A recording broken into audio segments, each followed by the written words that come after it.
बच्चों कैसे हो? बढ़िया हो?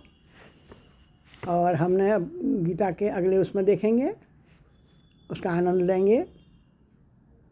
गीता सुगीता कर्तव्या किन्मय शास्त्र विस्तरे या स्वयं पद्मनाभस्य मुख पद्मा द्विनीश्वता। गीता सुगीता है और अपने सारे कर्तव्य हमें बता रही है। किन्मय शास्त्र विस्तरे, दूसरे शास्त्रों की जरूरत ही क्या है। या स्वयं पद्मनाभस्य, यह स्वयं कमल के डंडी से निकले हुए हमारे विष्णु ने अपने मुख से इसको गाया है। तो गीता सभी शास्त्रों का, सभी उपनिषदों का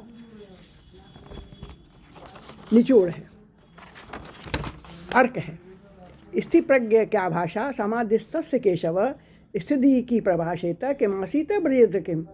अर्जुन बोले, हे केशव, परमात्मा में स्थिर बुद्धि वाले मनुष्य के क्या लक्षण होते हैं?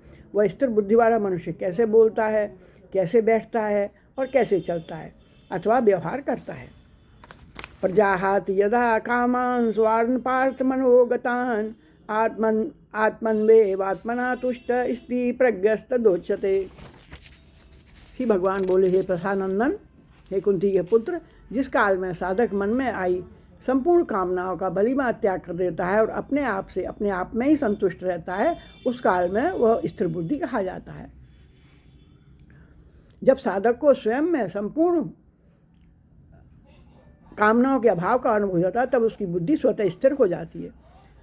उसे दुखेव नुग्दिग्मना सुखेशु विगत स्पृह बीतराग भय क्रोध स्थित धीर्म अनुरुच्यते। दुखों की प्राप्ति होने पर जिसके मन में उद्वेग नहीं होता और सुखों की प्राप्ति होने पर जिसके मन में अब स्पृहा नहीं होती तथा जो राग भय और क्रोध से सर्वथा रहित हो गया है, वह मननशील मनुष्य स्थिर बुद्धि कहा जाता है। कि सर्वात्म विस्नेह तत्प्राप्य शुभाशुभम नाविनंदती न द्वेष्टि तस्य प्रज्ञा प्रतिष्ठिता।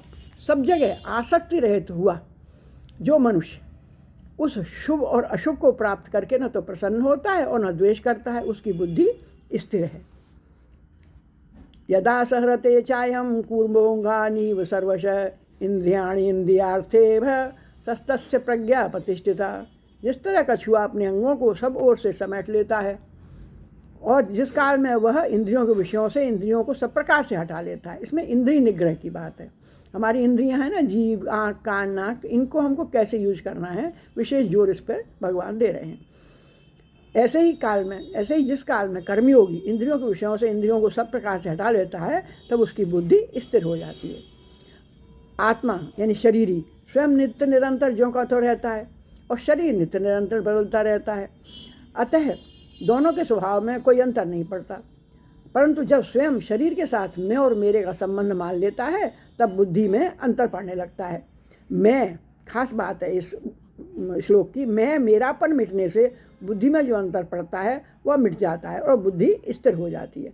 बुद्धि स्थिर होने से स्वयं अपने आप में ही व्यक्ति स्थित हो जाता है। विषया निर्वर्तन्ते निराहारस्य देहिना रसवर्ज रसोपस्य परदृष्टा निवर्तते। निराहारी मनुष्य के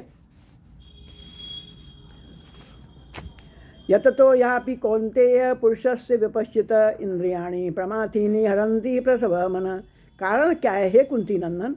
यत्न करते हुए भी विद्वान मनुष्य की ये इतनी जो तेज इंद्रियां हैं, नाक इंद्रिय, कान इंद्रिय सब हैं, मुख इंद्रिय, उसके मन को बलपूर्वक हर लेती हैं। बुद्धिमान साधक को अपनी इंद्रियों पर हमेशा ध्यान रखना चाहिए। तानि सर्वाणि सम्यय युक्त आसीत मत्पर वशे ही स्त्रियाणानि वशे ही यस्तेन्द्रियाणि तस्य प्रज्ञा प्रतिष्ठिता।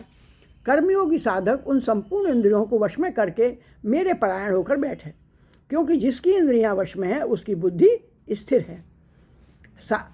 साधन की पूर्णता के लिए भगवान की परायणता आवश्यक है। भगवान के परायण होने से इंद्रियां सुगमतापूर्वक वश में हो जाती हैं। अपने पुरुषार्थ से इंद्रियों को सर्वथा वश में करना कठिन होता है। इंद्रियां सर्वथा वश में होने से ही बुद्धि स्थिर होती है। धैर्यतो विषयान् पुंसं संगेस्ते पूष जायते संजायते कामः कामः क्रोधो विजायते क्रोधादवति सम्मोहा सम्मोहा स्मृति विभ्रम स्मृति ब्रह्माश बुद्धिनाशे बुद्धिनाशात् प्रणश्यति। विषयों का चिंतन करने वाले मनुष्य की उन विषयों में आसक्ति पैदा हो जाती है। आसक्ति से कामना पैदा होती है और कामना से बाधा लगने पर क्रोध पैदा होता है। क्रोध होने पर मूढ़ भाव हो जाता है, बुद्धि काम नहीं करती और सम्मोह से स्मृति भ्रष्ट हो जाती है। स्मृति भ्रष्ट होने पर बुद्धि विवेक का भी नाश हो जाता है। बुद्धि का नाश होने पर मनुष्य का पतन हो जाता है। राग दोष वियुक्तेक्तु विषयानिन्द्रियैश्चरन् आत्मवश्ये विधेयात्मा प्रसादमधि गच्छति। प्रसादे सर्वदुःखानां हानिरस्सोपजायते प्रसन्नचेतसो हाशु बुद्धि पर्वतिष्ठते। परंतु वशीभूत अंतःकरण वाला कर्मयोगी साधक राग द्वेष से रहित अपने वश में की हुई इंद्रियों के द्वारा विषयों का सेवन करता हुआ अंतःकरण की निर्मलता को प्राप्त हो जाता है। अंतःकरण की निर्मलता प्राप्त होने पर साधक के संपूर्ण दुखों का नाश हो जाता है और ऐसे शुद्ध चित्त वाले साधक की बुद्धि निसंदेह बहुत जल्दी परमात्मा में स्थिर हो जाती है। अब एक बहुत बड़ी बात कह रहे हैं भगवान, यदि विषयों में राग बुद्धि न हो तो शास्त्रविहित भोगों का मतलब ये है कि जो आपके लिए सही नियम है संसार को भोगने के, उस पर चलकर आप, संसार से हमें भागना नहीं है, संसार से हमको दूर नहीं जाना, संसार में रह के हमको कैसा रहना है वो बात हमें समझाना चाहते हैं भगवान। यदि विषयों में राग बुद्धि ना हो कि मैंने उसके लिए किया उसने मेरे लिए नहीं किया, मैं उसको इतना चाहता हूँ मुझे नहीं चाहता, इस तरीके की जो बात है, यदि विषयों में राग बुद्धि न हो तो शास्त्रविहित भोगों का सेवन करते हुए भी पतन नहीं होता मनुष्य का, प्रत्युत उत्थान ही होता है। नास्ति भोरुक्तस्य न चायुक्तस्य भावना न चाभावयतम शांति शांतस्य कृतः सुखम। जिसके मन इंद्रियां संयमित नहीं है ऐसे मनुष्य की और उस अयुक्त मनुष्य में निष्काम भाव अथवा कर्तव्यपरायणता का भाव नहीं होता। निष्काम भाव न होने से उसको शांति नहीं मिलती, फिर शांति रहित मनुष्य को सुख कैसे मिल सकता है। कर्मयोग में निष्काम भाव की मुख्यता है। निष्काम भाव के लिए, निष्काम भाव का मतलब ये है कि हम जीवन में आए हैं तो हम जिएंगे तो हम कुछ करेंगे, लेकिन हर चीज़ में हमको बदले की आशा नहीं करनी चाहिए। इस जीवन को, इस शरीर को चलाने के लिए भी तो हमको कुछ व्यवस्था करनी पड़ेगी, तो वो भगवान समझा रहे हैं। कर्मयोग में निष्काम भाव की मुख्यता है। निष्काम भाव के लिए मन और इंद्रियों का संयम तथा एक निश्चय वाली बुद्धि का होना आवश्यक है। इंद्रियाणाम ही चरताम यन्मनोनुविधीयते तदस्य हरति प्रज्ञा वायुर्ना विवाप्ससी।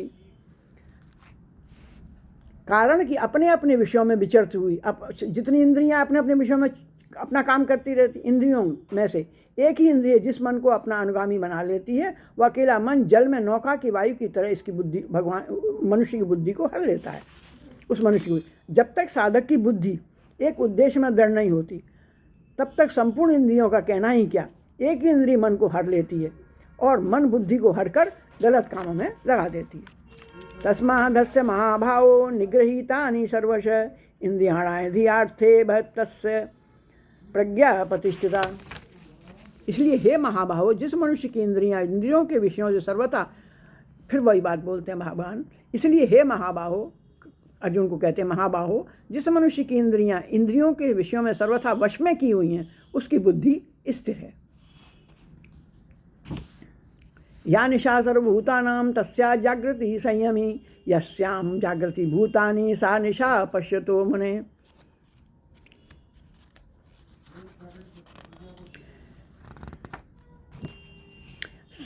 साधक का सांसारिक लोगों के साथ विरोध नहीं होता।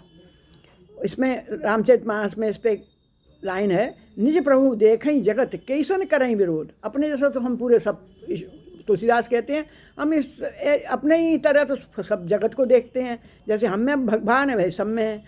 सांसारिक लोगों ने तो केवल संसार को ही देखा है, पर परमार्थिक साधक संसार को भी जानता है और परमात्मा को भी। संसार में रचे पचे लोग सांसारिक वस्तुओं की प्राप्ति में ही अपनी उन्नति मानते हैं, परंतु तत्वज्ञ महापुरुष और सच्चे साधकों की दृष्टि में उसका किंचित मात्र भी महत्व नहीं है।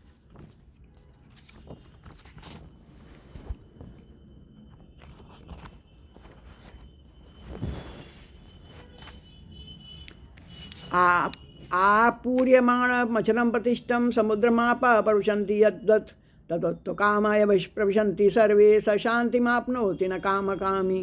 जैसे संपूर्ण इंद्रियों का जल चारों ओर से जल द्वारा परिपूर्ण समुद्र में आकर मिलता है, पर समुद्र अपनी मर्यादा में अचल स्थित रहता है, ऐसे ही संपूर्ण भोग पदार्थ जिस संयमी मनुष्य को विकार उत्पन्न किए बिना ही प्राप्त होते हैं, वो विकार उत्पन्न करने, इंद्रियों को गलत आचरण करने देने के बजाय विकार उत्पन्न किए बिना ही प्राप्त होते हैं, वही मनुष्य परम शांति को प्राप्त होता है।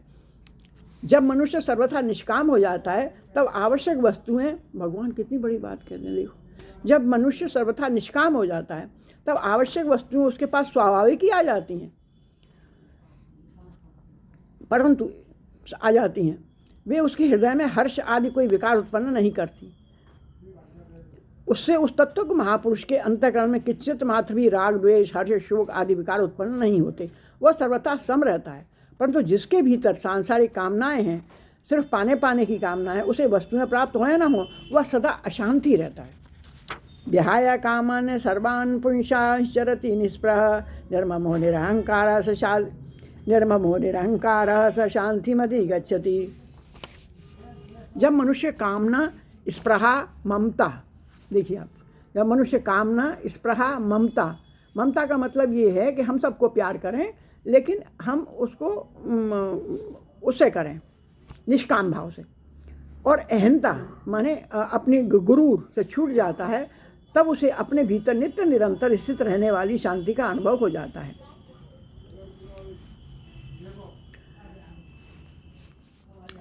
एषा ब्राह्मी स्थिति पार्थनैना प्राप्य बुमहति स्थित्वास्यामन्तकाले पीवर्ण निर्वाणमच्छति। अहंता रहित होने पर मनुष्य ब्राह्मी स्थिति को प्राप्त हो जाता है, उसकी अपनी कोई स्वतंत्र स्थिति नहीं रहती।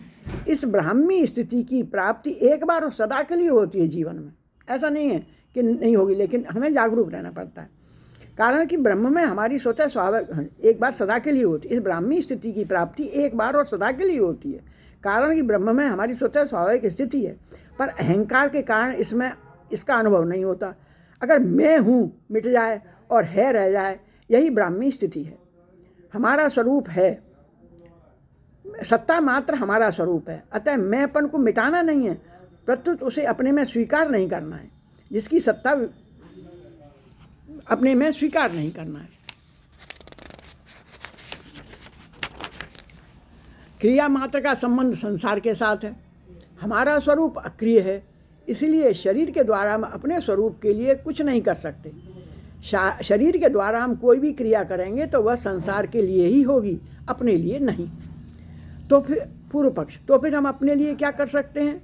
उत्तर दिया, हम अपने लिए अपने द्वारा निष्काम, बिना कामना के रहित, निष्प्रह, निर्मम और निरहंकार हो सकते हैं। क्यों हो सकते हैं?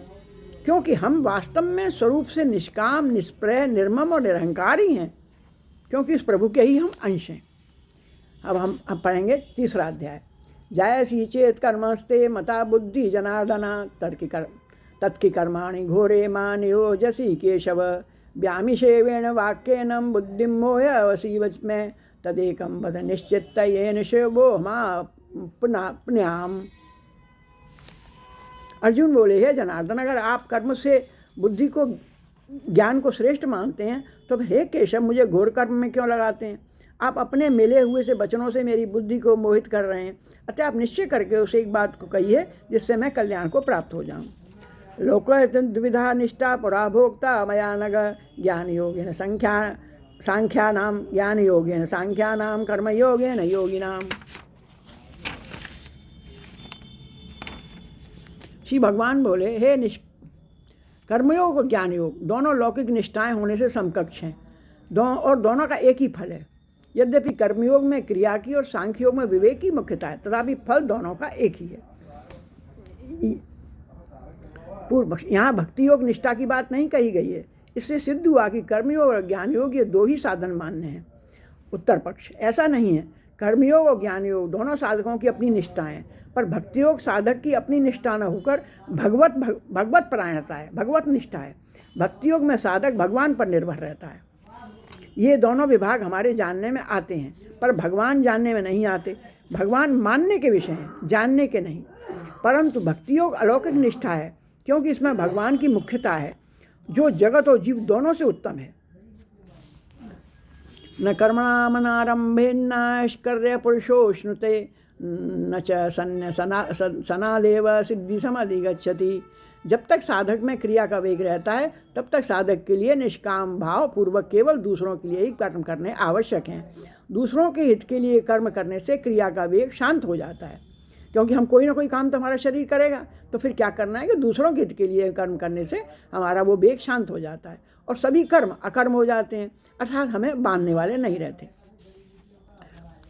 नहीं कश्चिदक्षणमपि जातु तिष्ठत्य कर्म कृत कारते वश कर्म सर्व प्रकृति जैर्गुणे। कोई भी मनुष्य किसी भी अवस्था में क्षण मात्र भी कर्म किए बिना नहीं रह सकता, क्योंकि प्रकृति के परवश हुए सब प्राणियों से प्रकृतिजन्य गुण कर्म करवा ही लेते हैं। प्रकृति का विभाग अलग है और स्वरूप का विभाग अलग। क्रिया मात्र प्रकृति के विभाग में है, स्वरूप अक्रिय है। स्वरूप माने भगवान, प्रकृति में श्रम है और स्वरूप में विश्राम है।